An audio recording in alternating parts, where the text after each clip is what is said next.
Hello and welcome back to another episode of LJ Lit Reader. I'm LJ and I'm here to talk about books. Today I am going to be talking about 4 different books. They will be Under the Whispering Door by TJ Klune, Orbital by Samantha Harvey, I Am 17 Brushes with Death by Maggie O'Farrell, and The Mistress of Lies by K.M. Enright. So I'll start with Under the Whispering Door.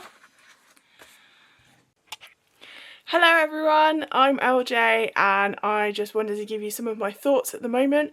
I'm currently reading Under the Whispering Door by TJ Klune. I just wanted to give you some thoughts. Right now it's about a man called Wallace. He's died. He was one of those super hard-working corporate types who was an attorney, and he didn't have a life. He was very ruthless. The book opens, he's firing someone who thinks that he's sentimental in some way or shape or form, and he's not in any way, shape or form. He basically wants to get her out of the company. He tells them to stop her daughter's scholarship and basically pulls the rug under her feet, just as she's told him that she's hard on money, they've got to pay for a wedding, her husband's been laid off, and he just has no sympathy or any remorse or anything. He just fires her, and that's kind of the character that we're working with Wallace. He's died and he's gone to a place called it's Charon's Crossing Cafe or something like that. So Wallace is taken by a character called May from his funeral down to Charon's Crossing Cafe where they make scones, and he meets a character called Nelson who he thinks is Hugo. Hugo is the ferryman and May is the reaper. I'm just kind of getting to terms with everything. He's on his 2nd day of being dead and he's just kind of coming to terms with the fact that he's dead. He's a very angry character. He wants to go back to life. He wants to carry on being a corporate monster. He wants to carry on ruining people's lives, winning court cases, you know, all those things. It's a far cry from my Green Creek boys, and I'm missing that kind of tone and energy. It's a lot more whimsical, but obviously I was warned that, and I kind of talked about that in my TBR, that I might or might not like it, but I mean I'm enjoying it so far. It just feels a lot slower, a lot more thoughtful, a lot more reflective, I think is the word I'd want to use about it. I mean, there's a lot of powerful quotes in there about death and about life and about the purpose of being, and it's really interesting. Obviously I'm currently having a bad spell at the moment, so my voice is telling me about how I need to die quite a lot at the moment. I'm obviously working through that, and I'll add trigger warnings into this video just to mention that I am experiencing suicidal thoughts. It's something that I have to deal with on a daily basis, and at the moment it's particularly bad because he's quite loud and I can hear him. He's shouting, and that's one of the things that I have to deal with, unfortunately. So it's just part and parcel of having borderline personality disorder. I hear a voice. The voice is not very nice. The voice tells me to hurt myself. Sometimes I hurt myself in order to shut him up. At the moment I have hurt myself in order to shut him up, and that's something that I've got to deal with, and it's just one of those things. But this book is a little bit close to home in that. I mean, there's a lot of reflecting things about death, and obviously death is something that my voice talks about quite a lot, and about how I should be dead because I spend my life fucking everyone else's life up, and therefore I should not be around to fuck up anymore. And the idea of death and there being a crossing that is as nice as the one in Under Whispering Door is quite a positive, reassuring thought, but obviously reassuring in the wrong way, because I shouldn't really be reassured in that way right now, because that's not a good place to be. But I'm going to persevere. Hopefully I'll get some good messages about life and about living. I'm hoping that that's the vibe it's going to go, about making sure your life is worth living and all of those things to hold on to, which is what I need desperately in my life right now. As always, my main and focus is my son and he's safe and everything is all okay. And I have, just to reassure you all, I do have a community mental health nurse who comes to visit me regularly, and I am under psychiatric care basically, so don't worry, I am looked after. I don't feel that you need to check up on me, YouTube. I know you have in the past. Whilst I am mentally ill and I do have these problems, I am being looked after. So I just wanted to reassure everyone that my main focus is actually books and to talk about how I feel about them. So I just thought I'd give you a bit of an update about how I felt about Under the Whispering Door so far. Hopefully it will continue to have good vibes, whimsical vibes, kind of what I need right now. I'm on book 2 of October. This is my first book of the Spookopoly roles that I've done. I'm hoping to blast through them in the next few weeks. I'm hoping to read at least 2 books a week to kind of meet the criteria to finish all the books in time, so hopefully I can do that. Anyway, I hope everyone is good, and I'll probably cut out half of the things in this video, but I just wanted to check in and let you all know what I was thinking. Bye.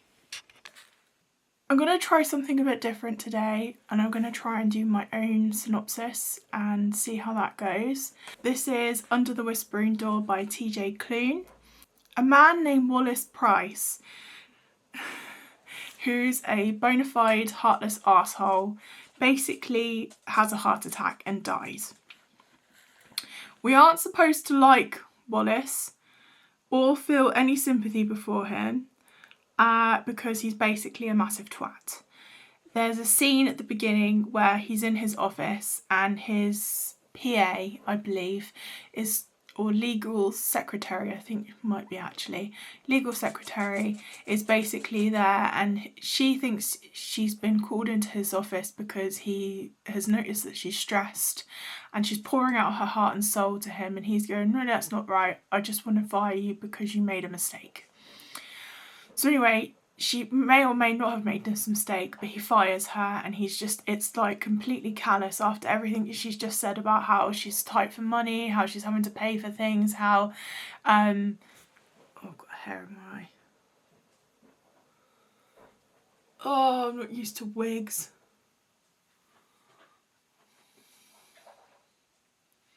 Right, you go that side.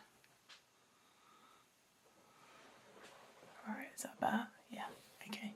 At his funeral, he meets his Reaper called May, and she takes him through to Charon's Crossing tea shop, where he then meets Hugo, who is the ferryman.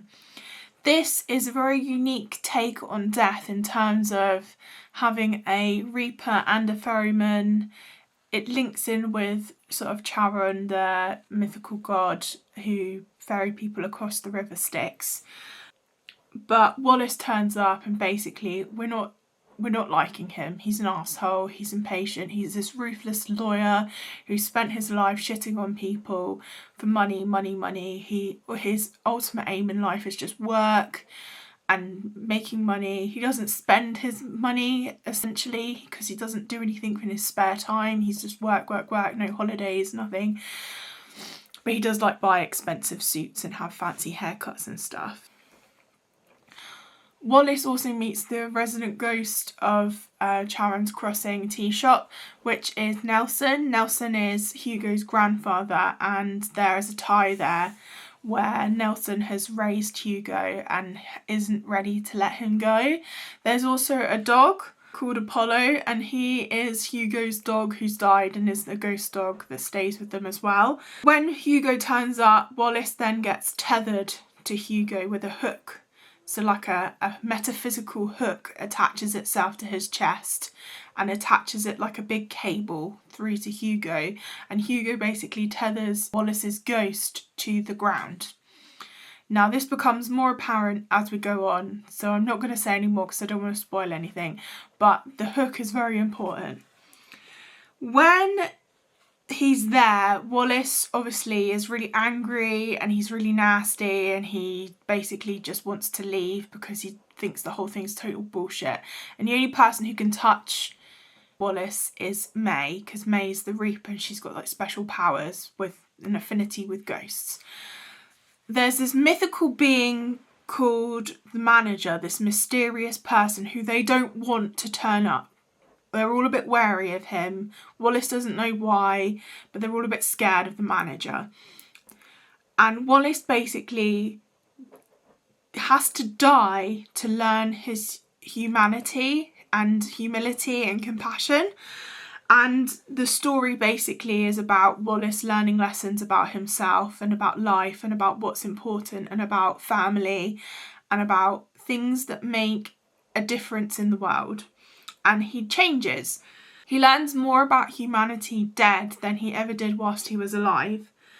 And as a result, he begins to atone for his shitty behaviour, and he does things to make up for past mistakes he's made and elements of his life where he's not lived.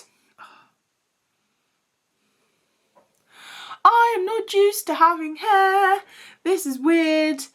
And I'm still not used to wearing a wig. But my hair loss is getting so bad now, I can't really face being wigless right now. So let's just be wigged and fiddle about with it. So you guys embrace the wigged LJ, and so will I.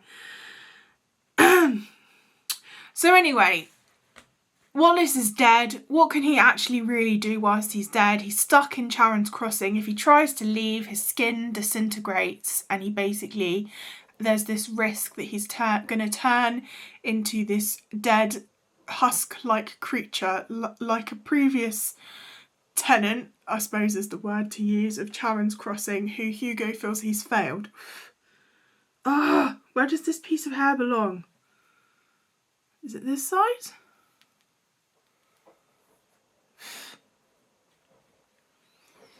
I feel like something from the Grimm.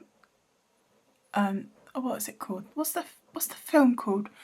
Where the girl comes out of the well. The Ring. That's it. I feel like something from The Ring.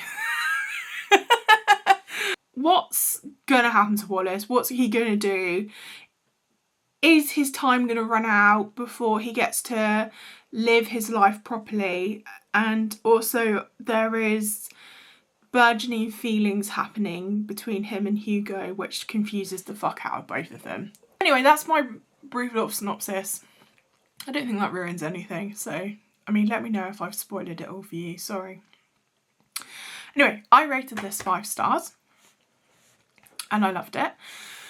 I felt a bit apprehensive at first because it wasn't Wolfsong and it wasn't calling to me in the same way, and I wasn't sure about how I felt about Wallace because he really was an arsehole, and there are some books that have arsehole characters that the arseholes don't redeem themselves or have any character growth, and what's nice about this book is that it's just one long series of character growth happening before your eyes, and it's really pleasant. This book had me laughing, it had me crying, I was sobbing towards the end because it was just so heart-renderingly, amazingly gut-punching, and I love TJ Klune's writing, I really do. You know, he did it again, ball out of the park. That's not how you do it, is it? It's like this, isn't it? I don't know. I'm thinking of rounders. I mean, we could do cricket. That's like that motion, isn't it? I don't know. I'm terrible at sports. I mean, I'm fat. You can tell I'm not into sports. Making Wallace such an unlikable main protagonist is a bold move, but it works because of the brilliant crafted character growth. And another character who goes through a journey, TJ Klune, appears to be a master at this. I think I was referencing Wolfsong and about how all of his characters go through a journey and there's a degree of character growth in it and there are lessons to be learned, and this again is, I mean, it's morality shoved down your throat about being a nice person, otherwise your afterlife's gonna stink because you'll have all these regrets. But it did also kind of address the fact that death is for everyone. Everyone is entitled to a death. Everyone is entitled to a death. Everyone is entitled to an ending. They get reaped, and it doesn't matter whether they've had a hard ending or a natural ending or a prolonged ending. The ferryman is there to help them ease their way to the door, to go through the door and have their afterlife, whatever that may be. I really loved the love story in this. The romance between Hugo and Wallace is unconventional, but it's perfect. It's cuter. I was sobbing, I was smiling, I was loving the sentimental what ifs. My heart was broken for them, the missed opportunities, you know, the wrong place, wrong time, you know, what would have happened if Wallace had come to the tea shop? Would he ever have, you know, given Hugo a chance? Would Hugo have ever have given him a chance? And the what ifs and what could have been was really cute, but also really sad. And it kind of made Wallace's character growth, you kind of just kept forgiving him for being an arsehole. Even though you can come back to it, he lived a life for 40 years of being a dickhead. And in the end, you just forgive him for everything. Because this romance is cute, the character growth is cute, and he just has this great character arc of growth, and it's beautiful. It's not a fast story, it's really slow, it takes its time, it's meandering, but it's worth savouring, that's what I would say.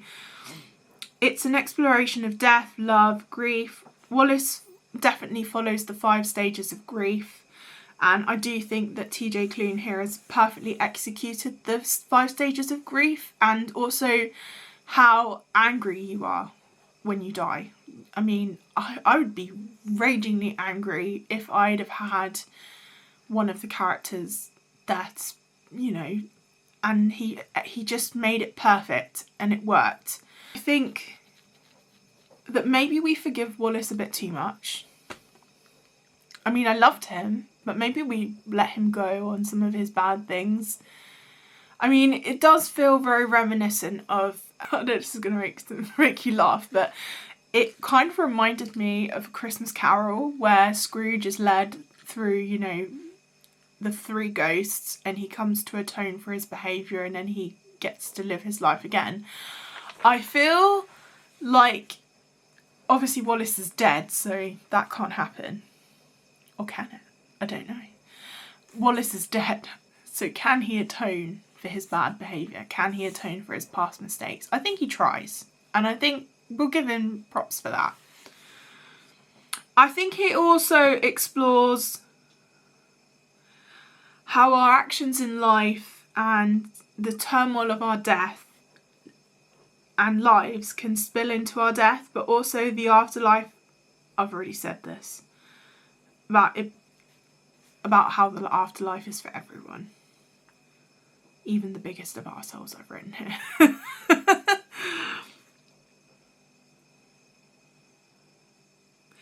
TJ Klune is really good at creating funny, lovable, creative characters. He makes them so unique, and he just gets the nail on the head. Everyone is different. Everyone has a role to play, but their characters are completely different from one another. There's no cardboard cut out character. No one's the same as another character. They're all different, and I love that about his writing. There isn't a lot of plot because this is a story that's been told before. Everyone's read at least one story about someone dying and their journey to the afterlife, or them being in the balance of between life and death, and it's not a new story, but I do think that this has been uniquely done, and I do think it's a fresh take, and I did enjoy it. It was just wonderful. I mean, was there loads of plot?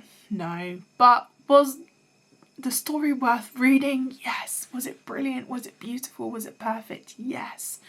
Hair's going in my eye again.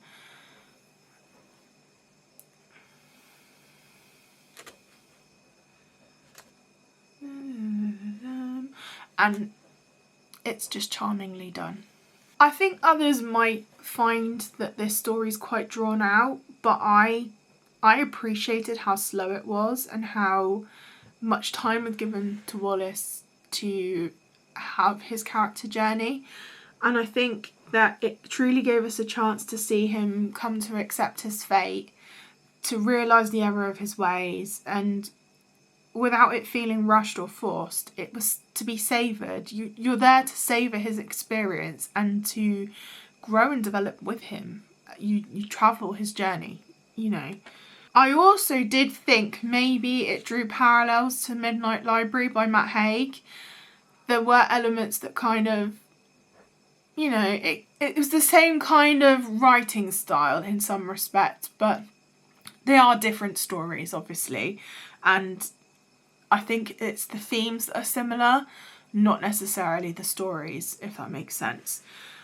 I really enjoyed this book. And I enjoyed it a lot more than I thought I would. Because I'm sensing that I'm having a reoccurring theme here with this author, that I love his writing. He just toots my horn. I've written a few quotes here that I really liked, so I'm just going to read them. It helps to laugh, even when you don't feel like laughing. You can't be sad when you're laughing, mostly. If we worry about the little things all the time, we run the risk of missing the bigger things. Death isn't a final ending, Wallace. It is an ending, sure, but only to prepare you for a new beginning. I mean, I love it. I love it so much. So, thumbs up from me for that one. Really enjoyed it, and I hope you do too. Hello. I just wanted to jump on and have a little chat about mental health. I know I mention it quite a lot, but I have just finished my crazy blanket, and I'll put a picture up.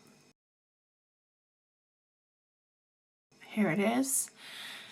So I wanted to explain a bit about my crazy blanket, tell you all why I'm so proud of myself for having finished it. Is that better? Sorry, my makeup's a bit crappy from today.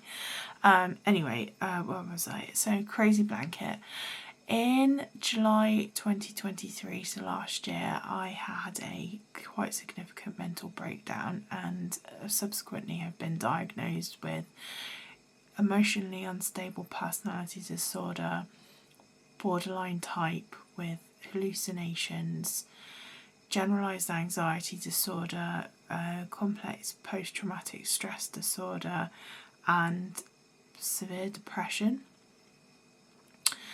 And as you can imagine, having lots of letters suddenly attached to your name and being told you have a personality disorder is quite a big deal. And I'm still kind of coming to terms with my mental health and how I'm on a recovery that means I'm not the person I was before my mental breakdown, but I'm a different person that's experiencing life in different ways and managing the best I can. When I had my breakdown and I started to have the hallucinations of an auditory voice, which I hear on my left side, and visual hallucinations subsequently, which I am managing now with medication, but at the time were fucking terrifying. And I would crochet squares of various colours. There was never any rhyme or reason to the squares. It was just something to do, just a square at a time. Subsequently, I then decided to turn the squares into a blanket, and 120 squares later I have turned it into a blanket of enormous size. I finished it today, whilst I am again this week having a bad week, but I just wanted to jump on and say how each square represents a time when I've been scared, or the voice has been very loud and it's been telling me horrible things, but also to hurt myself or to kill myself, which is something that my voice does. It's always directed at myself. It's very critical, very harsh, very nasty. He says terrible things about me all the time, and I have to listen to him. I'm stuck with him, unfortunately, and I'm coming to terms with the fact that he is me and I am him, but I find it hard to accept that this man is me sometimes. But again, that's a subsequent manifestation of post-traumatic stress disorder, is that I've made my PTSD more palatable to myself by creating hallucinations in my head. So yeah, I am super proud of myself right now. I am coming to the end of this journey, I think. I mean, I'm on lots of medication now. I've got a community mental health nurse. I'm going to be having therapy soon. It's taken a long time to get to the stage where I'm ready for therapy. But I think the first step of my therapeutic journey is that I finished a crazy blanket, and each one of those squares represents a time of hardship for me and a time of emotional and psychological stress. And the fact that there's 120 of them there and they've all been crocheted together, and it's been many hours of work to do so. It's aided me in my journey to get to where I am now, and I've got to be proud of that, and I've got to be proud of myself. It's very hard to say that, but I've got to be proud of myself for coming so far. Orbital by Samantha Harvey. 4 astronauts and 2 cosmonauts. Is it cosmonauts? Yeah. Are in a space station orbiting the Earth. One day for them is roughly 16 rotations around the Earth, and it goes into different patterns of orbit, so they go over different parts of the world and they see different parts of the world over the course of their day. Among the important tasks of their scientific experiments that they're conducting in space with various plants and organisms and cells and research, especially with the space mice, pretty cool.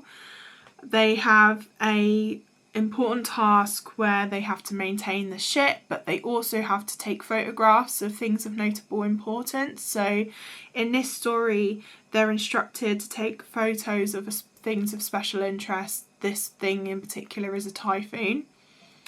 This story follows a snapshot of their lives as they reflect on space, Earth, life, and the existence of God, whilst tracking a very serious typhoon developing outside of Asia.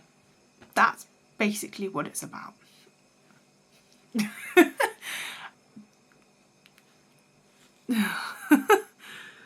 So for how short this is, there isn't actually that much of a story. It's a lot of info dumping and philosophizing. It talks about space stations, the science that keeps them alive in space, lots of philosophizing about space, life on Earth, life on other planets, the existence of God, etc. Lots of descriptions of Earth below.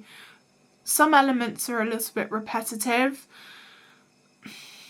There's not much from the perspective of the actual central characters, and when it does focus on a character, it feels like an internal monologue, and it also, they don't have differing voices. It kind of goes back to that narrator's voice, so they all kind of come across a little bit samey. Like there's no real, they're all from different parts of the planet. You've got someone from the US, someone from England, or it might not be England. I think it might be the UK, because I think she might be from... Or is she even from the UK? I don't know. I think she might be from Ireland, No, she's from London and she's moving to Ireland. So she is from the UK, but she's moving to Ireland. Right, okay, just to make sure that's clear. And there's someone from Japan, there's someone from Italy, and then there's 2 people from Russia. This reads very much like a very interesting essay, but I don't think that the fictional elements are explored enough, and I think there could have been more. I do think that there could have been more story here. I feel like there could have been more character exploration. There is about 0 to 1% plot, and it occurs near the end and is dumped again quite quickly. So again, it's just a snapshot in time of one day in space, and it has elements of suspense, but it dies quite quickly. It's very philosophical, but I felt that without a plot during the story, even as a snapshot of life, it felt directionless. I wanted to get to know the characters properly, get to the meat of them, their lives and their loves and their reasons for being in space. There were two moments that stuck out for me, which was Chi's mother's dying and her reflection on her relationship with her mother and her grief around her death. And when Sean reflects on a piece of artwork called Las Menimas by Velázquez and how it relates to his relationship with his wife. I'm butchering the pronunciation here, let me look that up. Las Menimas by Diego Velázquez. Velázquez. Okay, I'm gonna go there. It's by Diego Velázquez. I may be pronouncing that wrong, but apparently that's how you pronounce it, so I'm gonna go with that. I am rubbish at this. Both of those scenes though were the most meatiest of the character exploration, and they were the well-written parts. They were the heart meaty parts. They were the bits that you went, oh, that's beautiful. And I would have liked more in this vein with Anton, Pietro, Roman, Nell, and I feel that we were deprived. I really did like the prose of this though, and I did find it was beautiful to read in parts. It is a very good story, and I can see why it's been nominated for a Booker Prize. I absolutely get it. It is good. It is very good. I've got a quote here that I liked. Who can look at man's neurotic assault on the planet and find it beautiful? Man's hubris, a hubris so almighty that it's matched only by his stupidity. And these phallic ships thrust into space are surely the most hubristic of them all, the totems of a species gone mad with self-love. Beautiful. What's not to love? Missing some story though. Therefore, I gave it 3 stars. Sorry guys. I am 17 Brushes with Death by Maggie O'Farrell. This is a memoir account of 17 significant incidences in Maggie O'Farrell's life where she or her children could have died potentially or was in significant danger. This spans from her childhood up to her adulthood and onto the lives of her children, and details in the chapter heading the part of her that was vulnerable, the part of her anatomy that was vulnerable, whether it be her lungs, her brain, her internal organs, etc. This is a deeply personal account of her life, and there are moments of her life that I feel that she would have had to explain to her family before the publication of this book, because they were harrowing and heartfelt and significant, and she bared her soul basically. And in times I felt like we were intruding on her privacy. This memoir bears her soul in some harrowing scenes, including a brush with a murderer and an attack in South America, and her experiences with miscarriage and childbirth. I've always enjoyed Maggie O'Farrell's writing. I've read a couple of her books previously. I especially enjoyed Hamnet, which is a beautiful book and I highly recommend it. Go check it out.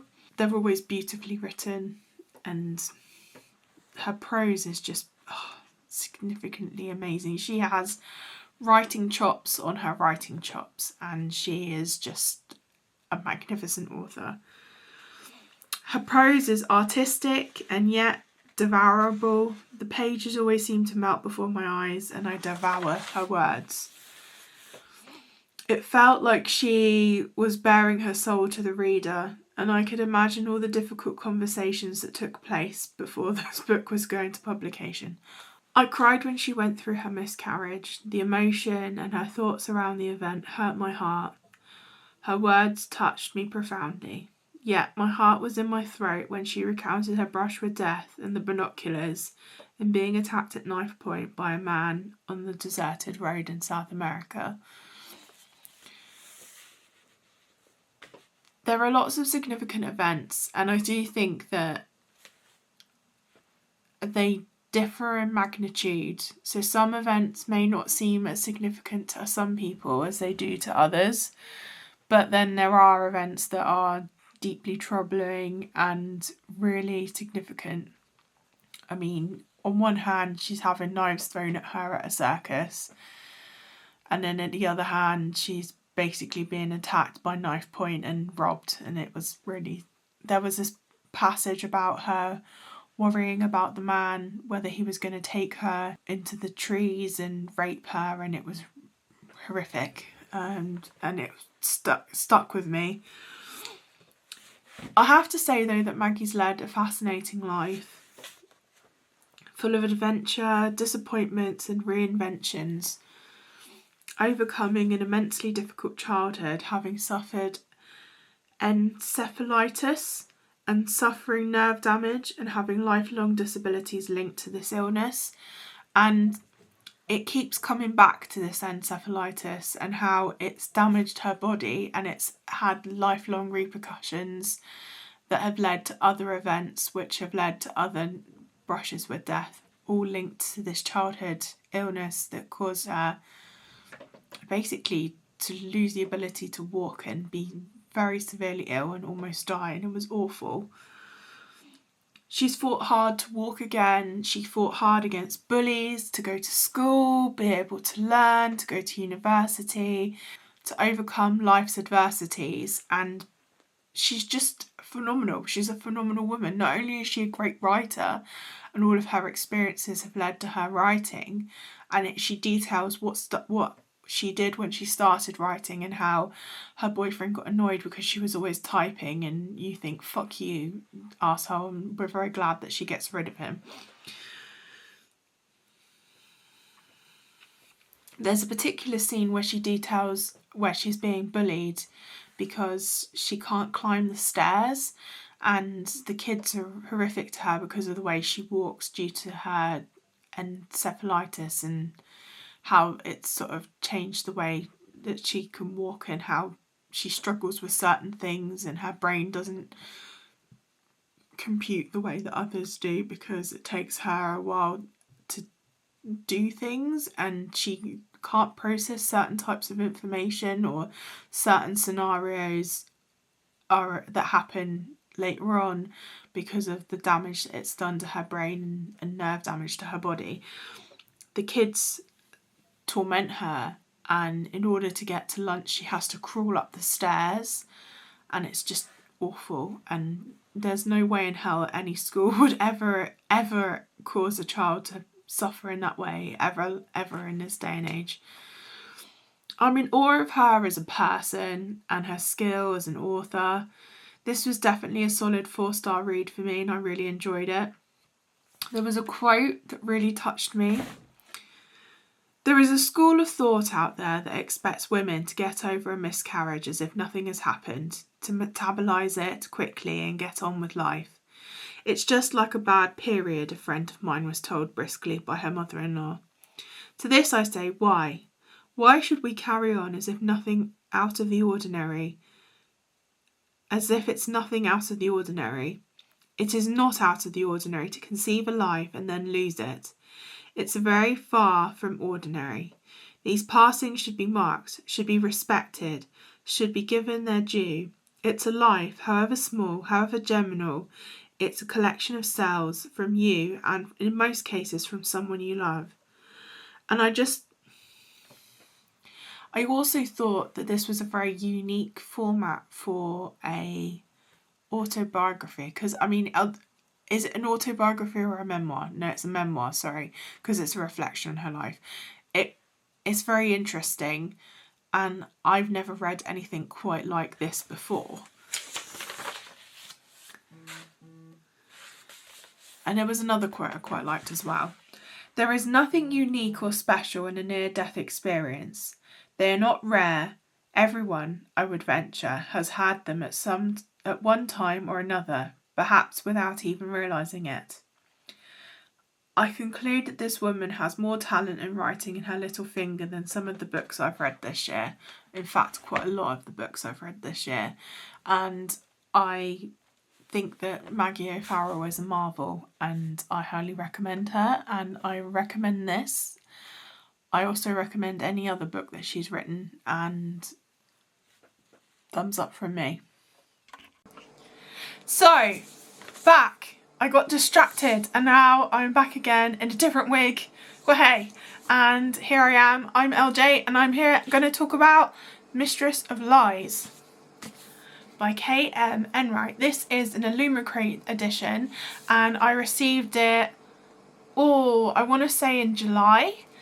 It's very beautiful. If you can see, the inside covers are rather delicious.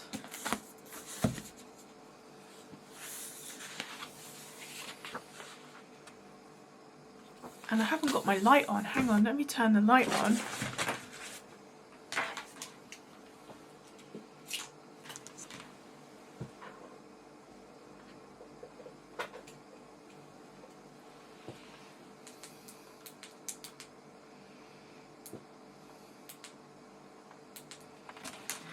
Sorry, right, light is on, and yeah, let's try again. Mistress of Lies by K.M. Enright. I just want to show you the lovely spreads and the wonderful covers. It's beautiful. Anyway, this does not belong to me anymore. I sold it on Vinted and it will be going off into the post today after I've recorded this video. So I just wanted to show it off, my Illumicrate edition. It was beautiful and I think that it's a gorgeous, gorgeous, gorgeous cover and absolutely beautiful. It's signed by the author. Can you see? So yeah, absolutely beautiful edition, but it's going to go to a new home because it stinks. Mistress of Lies is about a man named Samuel. Samuel's got these mystical magical powers. He's dark and dangerous, but also vulnerable and weak like a puppy. He is able to control people with words alone, whereas in this world there is a vampire king who gathers crowds and gets traitors and slits their throats and sucks their blood dry and takes their power from them. And you've got blood workers who are like the higher elite of society, the creme de la creme of society, and they are able to use their claws. They have special claws on their fingers to rip people open and taste their blood and take power from the blood. So it's all about blood working and it's all about blood powers and it's all rather grim and dark. But Samuel, he doesn't need no blood magic because he had a curse on his family done via blood magic, so that he just has to say get on your knees and beg and the person will get on their knees and beg, or whatever he says to do. But he's scared of his powers and he doesn't want to use them and he thinks they're terrible and he thinks he's vile, so he hides from the blood people and he lives in poverty and is basically in squalor and doesn't want to have anything to do with them. And then one day a lady called Shan, who is a blood worker from an ambitious family that's basically been stripped of their reputation because of the machinations of their father and all the things that went before. She's really ambitious and power hungry. She wants to climb back up the rungs of power. She wants to get her name for her family again. So she basically, the novel starts, she fucking kills her dad and he's all like, well done, yeah, you killed me. and then she slits his throat, and then they incinerate his body. And then it's kind of like she goes to his council meeting and they're all like, how did he die? And she gives them some blood, but she poisoned him and slit his throat. Apparently she can cover all of this up, but I didn't understand why she incinerated his body rather than pretend someone broke in and killed him and then have a funeral. What? How? I don't understand how she got away with incinerating his body. I don't get it. Anyway, so Sian wants to prove herself. She's power hungry. She's got a thirst to prove herself, and she goes off and she goes and finds Samuel and is basically like, bitch, come with me. I want to make you the creme de la creme of society and prove that you're the long lost heir of this Aberforth bloodline. And he's like, bitch, no, I can't, I don't like it, no thank you. And she's like, you will come with me. And he's like, oh, okay then. And that's kind of how the story starts. He basically goes, I'm hidden from you and I don't want anything to do with you, but this pretty girl turns up and she's, you know, really cool, and I think, actually, yeah, I'll just go against all the morals of my upbringing and hiding in this poverty and not using my power, and I'll go off with this girl and I'll go and learn how to use this power. Okay, cool. So Sian's arrogant, she's cocky, she's really fucking stupid, and she's not clever or devious at all. It goes on about how clever she is and how devious she is and how, you know, she's got everyone wrapped around her fingers and she's just this, you know, badass woman, whatever. And we're constantly told it. We're told this all the time about how amazing she is and how she's got... She's because she runs around at night time in tight-fitting clothing and calls herself the Sparrow and has spies everywhere and can get information. I'm just going to ruin this book for anyone who's... Okay, if you're watching this and you have not read The Mistress of Lies and you want to give it a chance, just don't watch this video because I'm going to rip into it. I'm sorry, I'm ripping into it. Anyway, so Sian is stupid. We're told she's not stupid, but all she does is do stupid shit, and she walks around going, I'm Mrs. Amazing, and she's not. She isn't. She's just annoying. Her priorities are all over the show, and when she's given significant, like, mission to follow and given some responsibility by the Vampire King, the king she's trying to overthrow, but I'm not really sure why, because she agrees with him. She agrees with what he says and thinks that society is blood workers and then everyone else is poo-poo and the hoi polloi and all of that.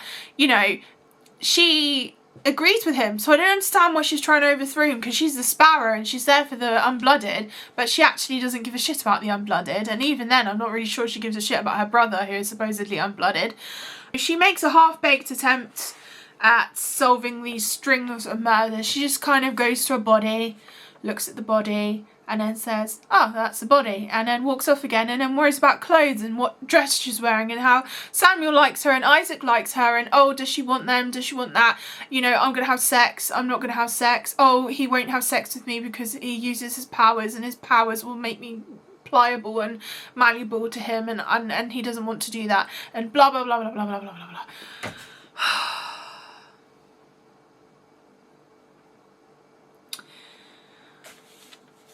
For a character like Samuel to say, I don't like my power, I'm not going to use my power, and being all angry about society all the time, the only time he kind of really shows that he gives a shit about using his power and how it's bad is when he's kissing someone and he's worried about having sex. And to be honest, he gets worried about having sex and making them do something they don't want to do. He's very moral like that. He doesn't want to rape anyone. Obviously, the person's kissing him and going, yep, yep, yep. And then he goes, mine. And then they suddenly go, and he's like, oh no, I can't have sex with you now. Which is fair enough. But that's the only time he shows any morals about his powers. Yeah. And then he'll go off and he'll interrogate rich people, and he'll be like, yeah, I'll use my powers on rich people. He has to interrogate someone and he doesn't like that, and it makes him feel a bit sick, and then he goes off and he gets drunk and goes gambling, but he has a great time doing that.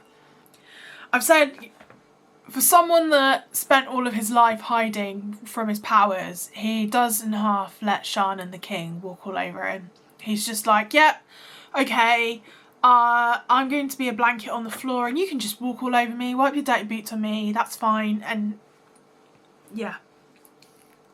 The plot of this book is boring and it's not worth reading. It's shit. There are too many side quests that make no sense. Why is she making a bill to pretend to help the unblooded but not really help the unblooded and help this old man? I don't understand why she does that. She's supposed to be the Sparrow. She's supposed to be solving murders. Why is she not doing that? Why is she bothered about the bill? Why is she holding parties? Who fucking cares? Why is she going off dancing? She should be solving fucking murders, and she's solving the murders as her, Sian, not the Sparrow. But then she goes up to the bodies dressed as the Sparrow and everyone goes, no one will know I'm the Sparrow. I'm not the Sparrow. I'm not the Sparrow at all. Dressed like the Sparrow. And everyone goes, hello Sparrow, and she's going, hello, hello, hello. And then she's like assigned to solve these murders by the king when she's not supposed to be the Sparrow, she's supposed to be Sian, and then wonders why the fucking king knows that she's the Sparrow in the first place. Oh, it'd be really bad if everyone finds out I'm the Sparrow. Why don't you fucking hide it better?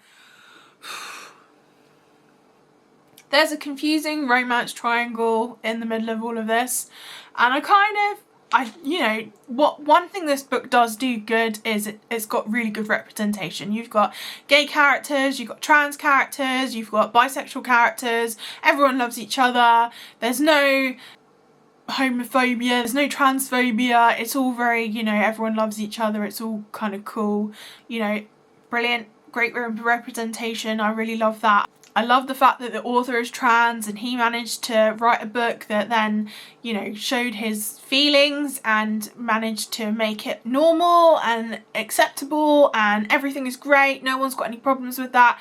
And that's how society should be now and everything. And I completely think that that's great. But this book is boring, there's no plot, and the plot is stupid, and it goes on and on and on and on and on, and I got to 304 pages and I wanted to fucking DNF it. But I persevered because I thought maybe the ending would be better, but it wasn't. I'm sorry. I wasn't invested in any of these characters. I didn't care about any of them. I mean, the only one I kind of liked was Isaac. I thought he was pretty cool, but the couples, the sex, it just detracted from the fact that there was fucking murders going on and no one gave a fucking shit.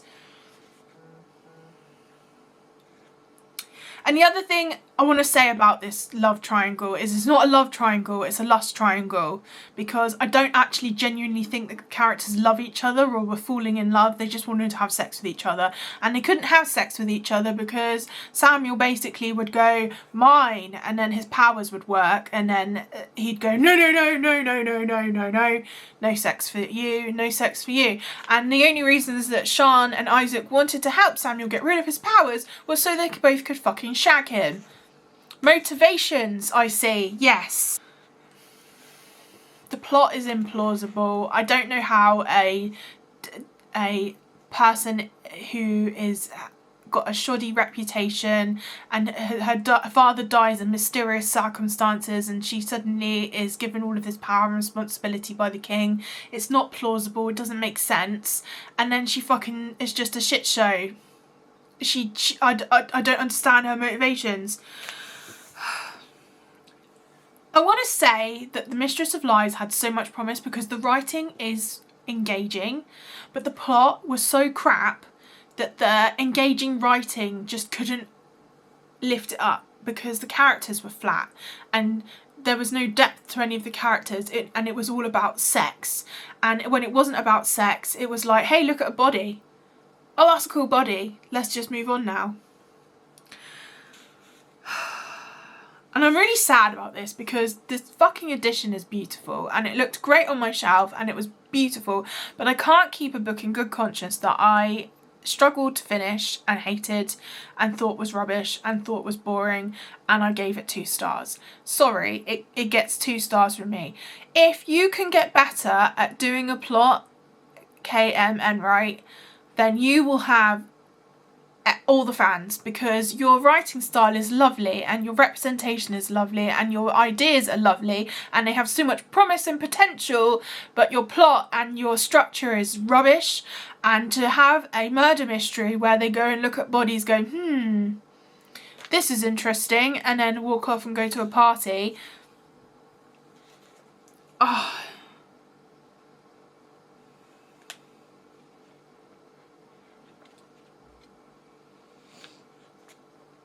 It's a pretty book that's got no meat on its bones. It's got a haphazard structure.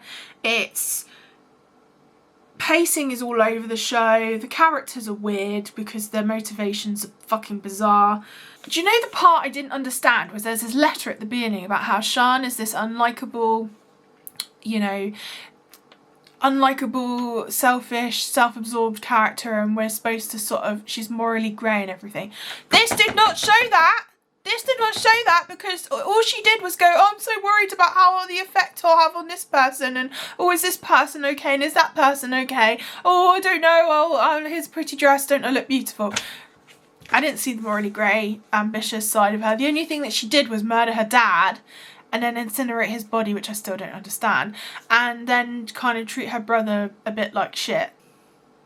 I mean, her brother being treated like shit was pretty much the only part of this that she did, and then obviously going, oh yeah, actually I'm blooded, let's put this bill forward so I look good in front amongst all the rich people, but it had nothing to do with the plot, and I don't understand why it was in there.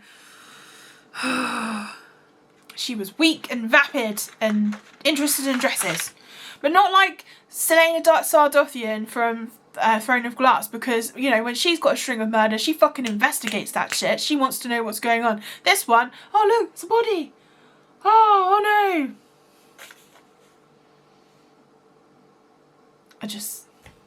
Yeah.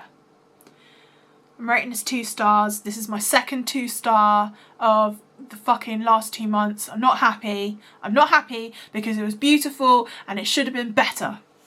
The thing I want to say, KM Enright, is you need to learn the art of show, not tell, because you keep telling us things and then showing us something completely different or nothing at all. I just feel that you contradicted yourself, mate. I came away from this thinking Samuel and Isaac were alright. They were the best characters out of the bunch, I guess. But there was zero plot, and the ending was weak and rubbish, and I'm just so frustrated about it all. So yeah, Mistress of Lies, 2 stars. LJ didn't like it. LJ thought it was rubbish. The ending was rubbish, and the middle was rubbish, and the beginning was okay.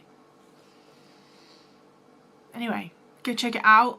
And let me know what you think. I want to know what you think. Tell me what you think of Mistress of Lies. And if you're going to read it and you watched this, even though I talked about some things, I mean, I didn't spoil the end, thank God, but if you want to read this even after I've said this, please go and read it. Tell me what you thought, if you agree with me, because I want to know what everyone thinks of it. I want to know if everyone agrees. Does everyone else give it 2 stars, or is it just me giving it 2 stars? I don't know. Was it just me?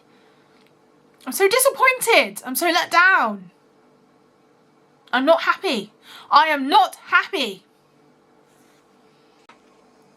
I just wanted to say thank you very much for watching. I'm so glad that you came here and you tuned into my channel and you gave my video a chance. Thank you so much, and I hope you have a lovely day.